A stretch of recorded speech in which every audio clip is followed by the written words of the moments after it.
আজকের আপনাদের জন্য ছোট্ট একটি উপস্থাপনা, নীরব থাকার ধৈর্য। চুপ থাকা মানে ভেঙে পড়া নয়, চুপ থাকা মানে নিজেকে গুছিয়ে নেওয়ার সময় নেওয়া।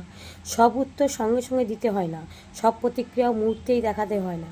অনেক সময় স্থির থেকে মানুষ নিজের শক্তিকে নতুন করে খুঁজে পায়, ভেতরে অস্থিরতাকে ধীরে ধীরে সামলে নেয়। ধৈর্য ধরে অপেক্ষা করলে অনেক অপ্রয়োজনীয় ঝড় এড়িয়ে যাওয়া যায়, অনেক ভুল সিদ্ধান্ত থেকেও রক্ষা পাওয়া যায়। তাই চুপ থাকাটা দুর্বলতা নয়, এটি ভালো কিছুর দিকে এগোনোর প্রস্তুতি। আজকের মতো বিদায় নিচ্ছি, আবার দেখা হচ্ছে পরের কোনো কবিতা নিয়ে তোমাদের সামনে আমি হাজির হব। আমাদের দেবমিতু ব্লগে সবাই ভালোবাসা দেবেন, আমিও আপনাদের ভালোবাসা দিয়ে যাব। আশা করি সবাই ভালো থাকবেন, সুস্থ থাকবেন, এই কামনা করি। আজকের মতো টাটা, দেখা হচ্ছে আবার নতুন কোনো উপস্থাপনা নিয়ে আপনাদের সঙ্গে।